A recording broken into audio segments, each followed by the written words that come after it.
امریکی صدر Donald Trump نے کہا کہ انہیں آگاہ کیا گیا ہے کہ ایران میں جاری قتل عام روک دیا گیا ہے۔ اوول آفس میں میڈیا سے بات کرتے ہوئے صدر ٹرمپ نے کہا کہ موصول ہونے والی اطلاعات کے مطابق ایران میں پھانسیوں کا کوئی نیا منصوبہ موجود نہیں۔ انہوں نے خبردار کیا ہے کہ اگر مظاہرین کے خلاف تشدد کا سلسلہ دوبارہ شروع ہوا تو امریکہ سخت رد عمل دے گا۔ ایک اور سوال کے جواب میں امریکی صدر نے انکشاف کیا کہ پینٹاگون کے ایک کانٹریکٹر کو وینزویلا سے متعلق خفیہ معلومات لیک کرنے کا الزام میں گرفتار کیا گیا ہے۔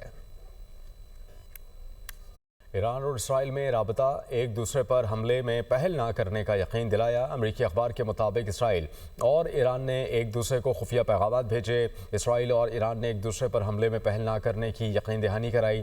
امریکی اخبار کے مطابق ایران اور اسرائیل کے درمیان ثالثی کا کردار روس نے ادا کیا۔ ناظرین، ایران پر 24 گھنٹے میں امریکی حملے کا خدشہ ہے۔ برطانوی میڈیا کی جانب سے دعویٰ کیا گیا ایران میں امریکی فوجی مداخلت اب ممکن دکھائی دیتی ہے۔ ممکنہ فوجی کارروائی کی تیاریاں جاری ہیں۔ ایران میں امریکی فوجی مداخلت کے امکانات بڑھ گئے ہیں۔ ایران پر 24 گھنٹے میں امریکی حملے کا خدشہ ہے۔ برطانوی میڈیا ایسا دعویٰ کر رہا ہے۔ ایران میں جاری کشیدگی، احتجاجی مظاہروں اور ممکنہ سیکیورٹی خدشات کے پیش نظر متعدد ممالک نے اپنے شہریوں کے لیے سفری انتباہات جاری کر دیے ہیں۔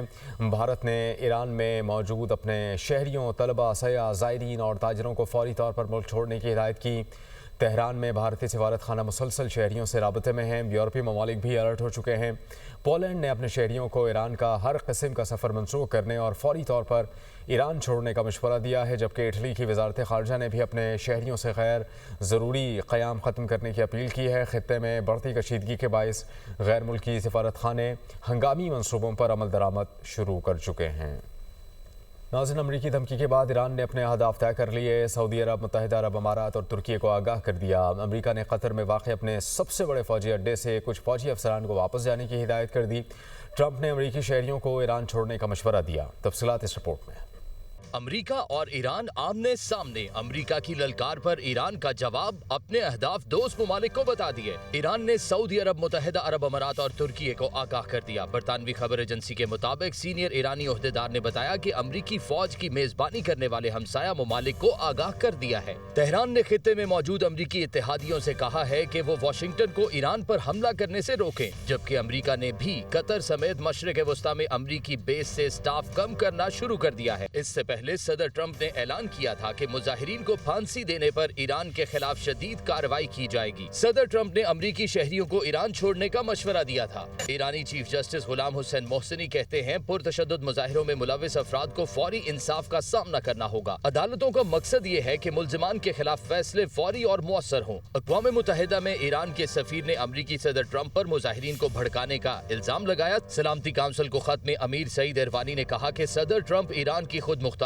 قومی سلامتی کو خطرے میں ڈالنے کے ذمہ دار ہیں۔ امریکی ادارہ برائے انسانی حقوق گروپ HRANA نے دعویٰ کیا ہے کہ ایران میں مظاہروں کے دوران مرنے والوں کی تعداد 2500 سے تجاوز کر چکی ہے۔ دوسری طرف ٹرمپ کے نمائندہ خصوصی سٹیو وٹکاف کے سابق شاہ ایران کے جلا وطن بیٹے رضا پہلوی سے خفیہ ملاقات کا انکشاف ہوا ہے، جبکہ ایران میں مفت انٹرنیٹ فراہم کرنے کے لیے اسٹار لنک کے مالک ایلان ماسک نے ایران میں پہلے سے موجود غیر فعال اکاؤنٹس کو دوبارہ فعال کر دیا، صارفین کی سبسکرپشن فیس بھی معاف کر دی اور سیٹلائٹ انٹرنیٹ کی بدولت رابطے بحال ہو گئے ہیں۔ ایران کے پاسداران انقلاب کے کمانڈر نے کہا ہے کہ ایران اپنے دشمن اسرائیل اور امریکہ کو فیصلہ کن جواب دینے کے لیے تیار ہے۔ انہوں نے حالیہ مظاہروں کا الزام امریکہ اور اسرائیل کی قیادت پر عائد کر دیا۔ سرکاری ٹیلی ویژن کے مطابق پاسداران انقلاب کے کمانڈر محمد پاکپور نے تحریری بیان میں کہا کہ افواج دشمن کی کسی بھی غلط فہمی کا فیصلہ کن جواب دینے کے لیے تیار ہیں۔ انہوں نے امریکی صدر ڈونلڈ ٹرمپ اور اسرائیلی وزیر اعظم بنجامن نیتن یاہو پر الزام لگاتے ہوئے کہا کہ یہ دونوں ایرانی نوجوانوں کے قاتل ہیں۔ امریکی اخبار وال اسٹریٹ جرنل کے مطابق سعودی عرب کی قیادت میں خلیجی ممالک نے ایران پر امریکی حملے کی مخالفت کر دی۔ اخبار کے مطابق سعودی عرب، قطر اور عمان نے امریکہ کو خبردار کیا ہے کہ وہ ایران پر حملہ نہ کرے ورنہ عالمی آئل مارکیٹ بری طرح متاثر ہوگی، اور یقین دلایا ہے کہ ایران کے ساتھ کسی بھی تنازع میں نہیں پڑیں گے اور امریکہ کو ایران پر حملے کے لیے اپنی فضائی حدود استعمال نہیں کرنے دیں گے۔ عرب ممالک کو خدشہ ہے کہ ایران پر حملے سے آبنائے ہرمز کے ذریعے گزرنے والے تیل کے ٹینکروں کی آمد و رفت متاثر ہو سکتی ہے۔